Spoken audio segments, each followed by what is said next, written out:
All right. Welcome, everybody, to the COVID edition of the Leadership Lounge. My wife and I tested positive this past weekend, but we're doing okay. So if my voice is a little bit toe up from the flow up, please just forgive me. We're going to have a good time today. Once again, welcome, everyone. I'm just excited for what we're going to go through today. We are almost 50 videos deep in our YouTube channel. 50 videos, y'all. That means we've almost been doing this weekly for a year now. And what an incredible time I've had with each and every one of you, just going through your journey with you. And from my understanding, I think everyone that's a part of this program is experiencing some type of success right now. And I just want to applaud you on this call today. Just say, well done, keep it up, keep serving people. I love seeing the reviews and the testimonies of just what, I believe the Lord is causing you to have, allowing you to have. And so I'm excited for today. Let's get into the conversation about work-life balance. Now, we don't have time in the next 27 minutes to thoroughly exhaust this conversation, but I want to get into work-life balance. Is it a myth? Is it real? Is it important? I think balance, it's really in this conversation, I believe, a semantics issue. I think that one person sees it one way, so they argue that it's impossible. Another person sees it another way.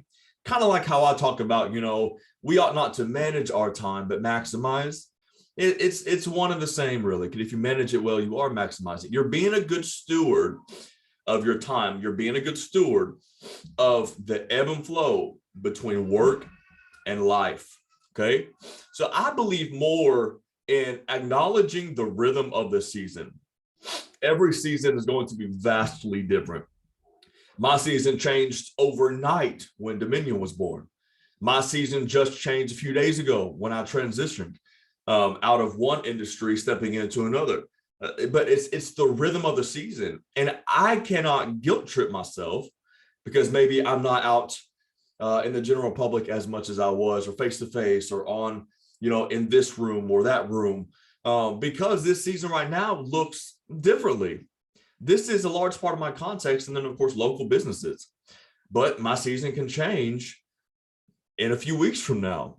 Seasons change ever so often, and we must, as leaders, be sure that we discern the times of our life, the season of our life. And then, of course, we don't have time to get into this conversation, but don't compare your season to other people's seasons. Your season is very specific for you.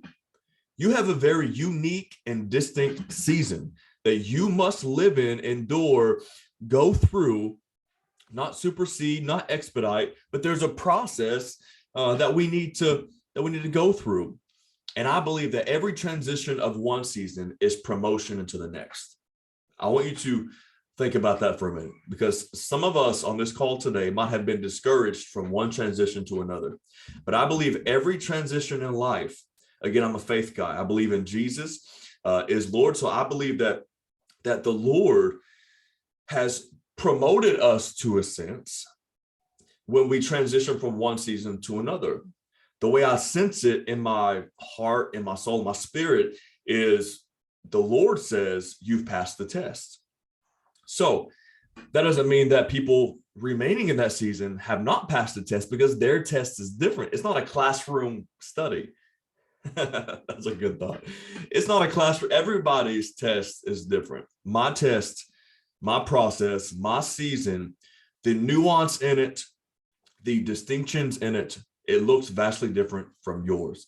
So going back to our original point, when I say work-life balance, I think the key of having a work-life balance is acknowledging the rhythm of the season and finding a flow with that.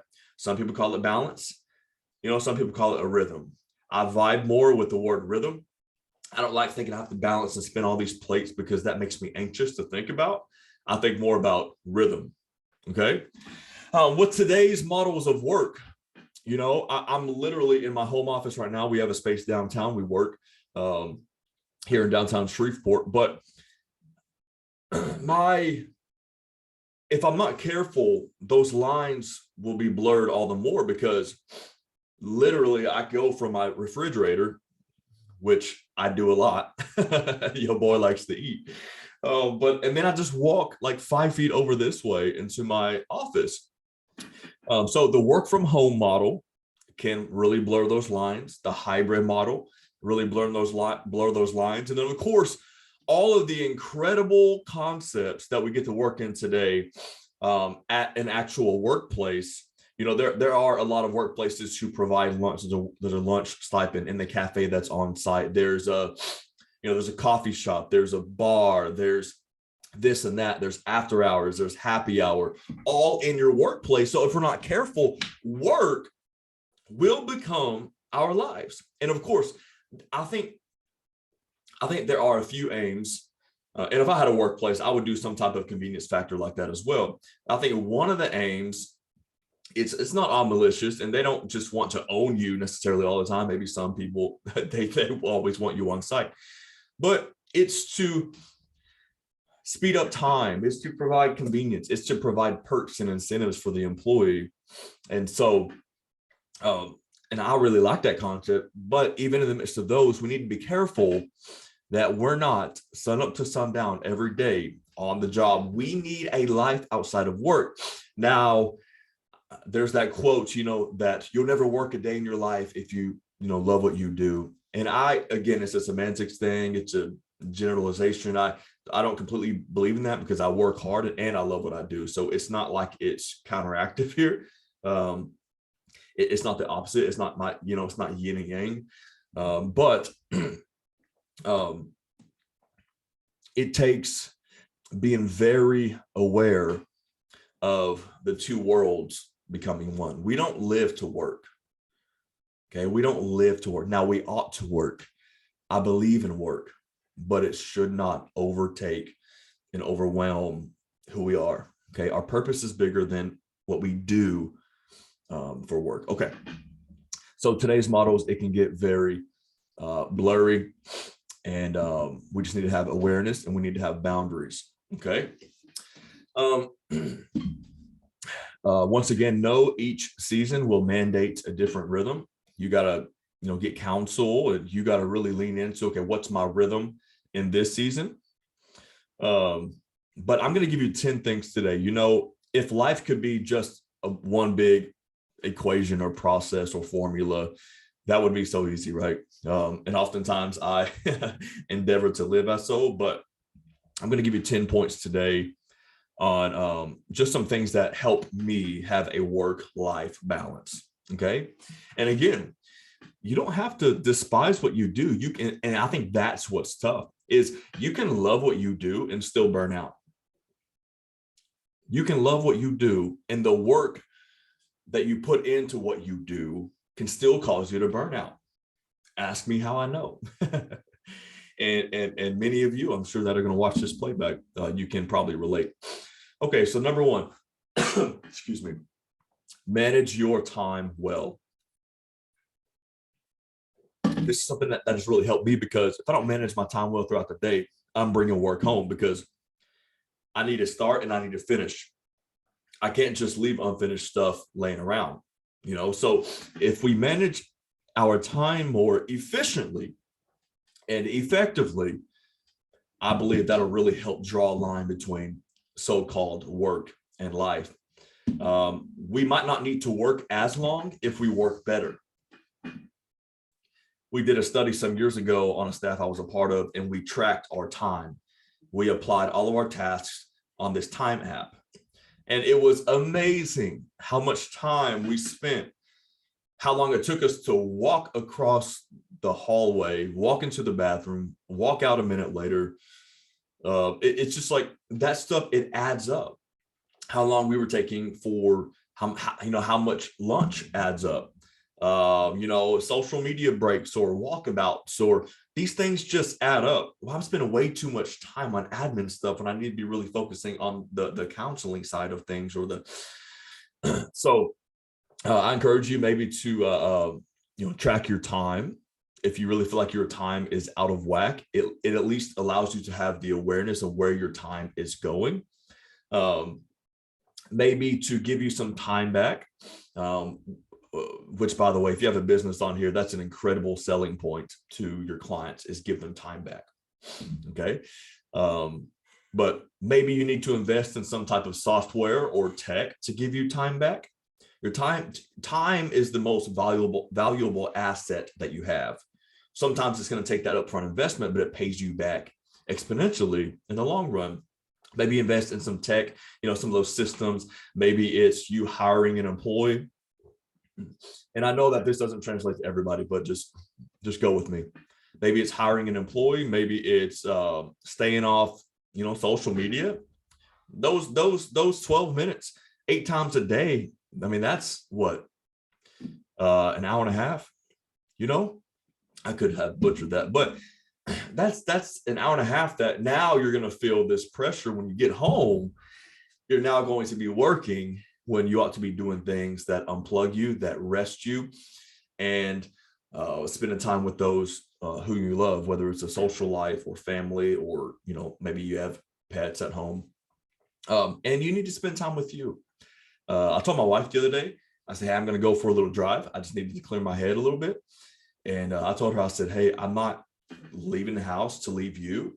I'm leaving the house to get with me, because I just needed a few, little bit of time. Maybe you just need to spend it with you in the evenings. Okay. And she supported that completely. Maybe taking a shorter lunch, like I said. So there are some days maybe you work as you go, work as you eat, unless you need that unplug, or unless your job requires you to have face-to-faces with people, like oftentimes mine does. Have a better system with people. And this is still on point number 1, by the way. So this is on manage your time better. I'm just giving you some bullet points underneath. Maybe it's having a better system with people interruptions.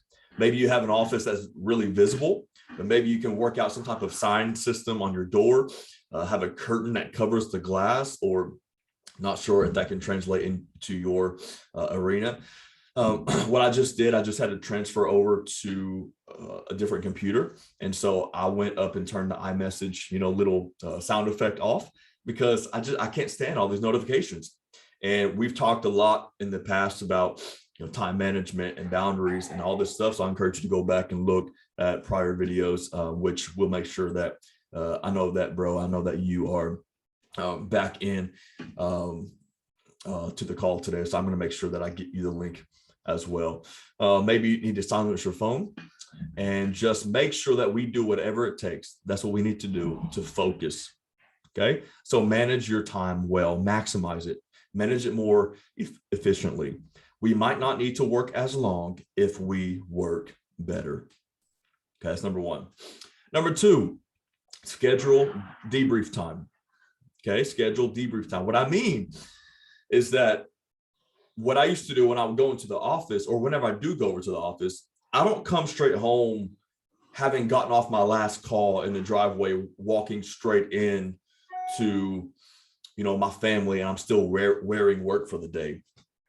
I make sure that I take a few minutes and I unplug, and I kind of restart, reset, recoup, and I make sure that I had that debrief time. And sometimes I take on purpose the long way home. It's not that I don't want to be available for my family. Matter of fact, that's helping me be more available, because they deserve me when I get home. And so sometimes I will take an extra street or two just to play that song, or roll down the windows, or just have that debrief time. I know it's super practical, but it's super effective for our souls. Okay, so take the scenic route maybe. Another kind of funny thing that sometimes I'll do is, I heard an older man one time said, when I get home, I wash the day off. And he talks about, having a shower right when he got home, because in his mind, it helped wash the day off.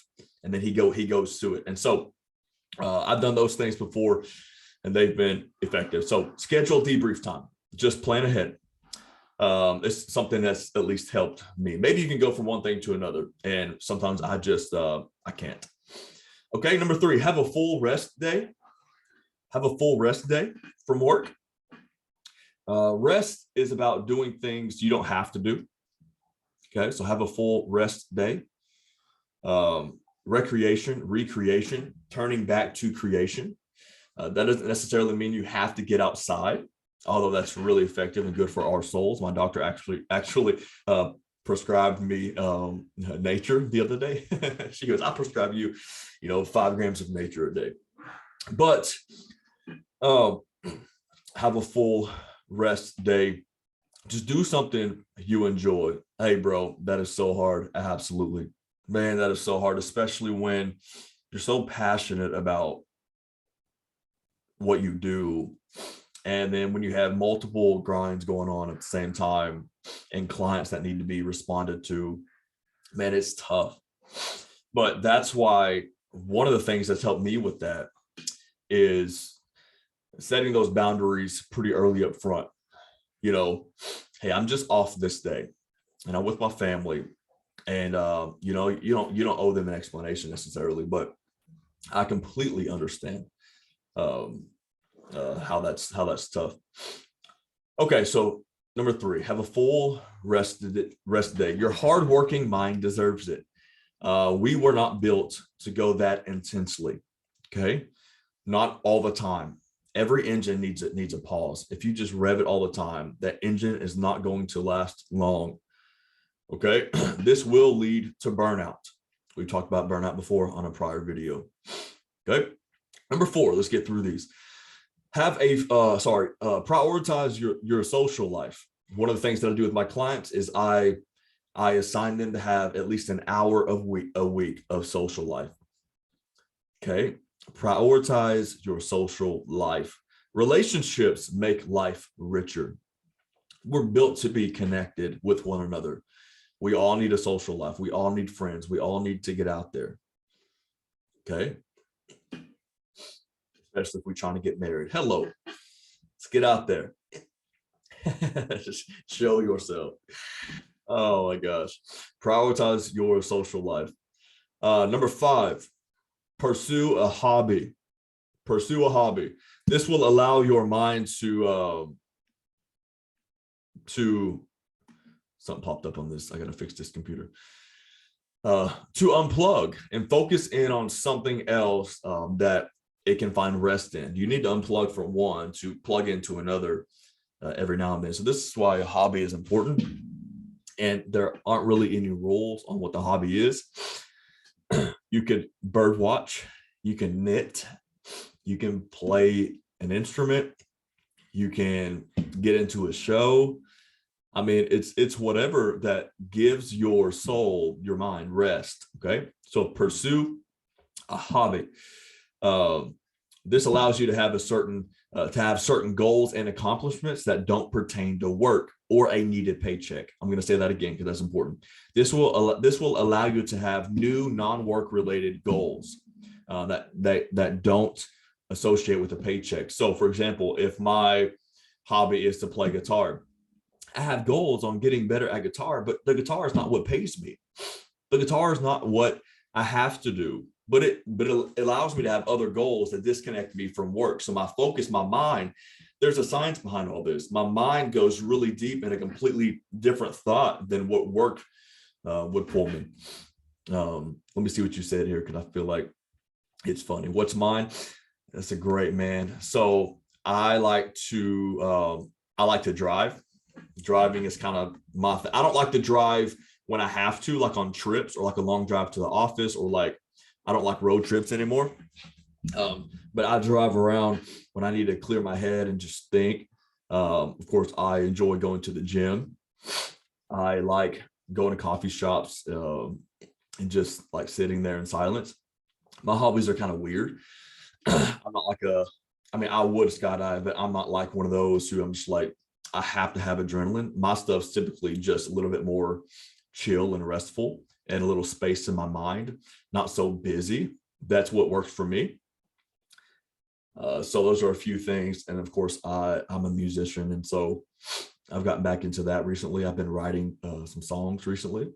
So that's really been, therapeutical for my soul and restful. And I've been trying to get out in nature more, as my doctor said I need to do. There's a garden here that I'm trying to go take walks in, across the street from the best, one of my favorite coffee shops, at least in town. So you just gotta have you have to write your pattern and see what works for you. Maybe for you, going for a walk in a garden might not be your cup of tea. And at one point in my life, it wouldn't have been either. But at this point in my life, so your hobbies can change, right? So get a hobby. It could be going out and trying new foods. For a while, I ran an Instagram account here in Shreveport on just visiting different restaurants and coffee shops, and I would just take pictures. I mean, I wasn't looking to do anything with it.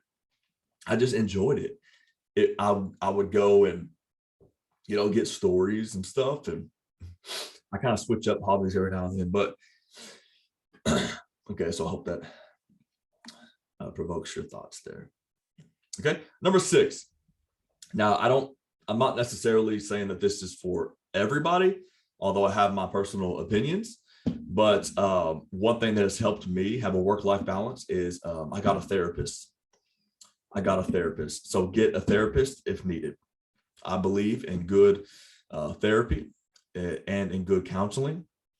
Obviously, you can relate to this. This probably strikes a chord in your heart. But it's just really, it gives me that time with a brain expert. And it's been very impactful to me and everything else that I touch in life. It's a place that I can process and empty my mental and emotional clutter. It's a legally bound room that I can sit down in. It's the one place that I never have to ask, how are you? So I really enjoy sitting down and just being real. And my therapists that I've had these past couple of years have been absolutely incredible. So, but that has really helped me. She will speak the truth to me when maybe others in my life won't necessarily do so. So therapy has really helped me. Okay, 4 more. Number 7, have digital boundaries. Have digital boundaries. I used to have a memo pad like this, old school memo pad. Okay. And because I would bring work home with me so much, what I would do is I would write down all my work items and to-do lists on old school memo pads here.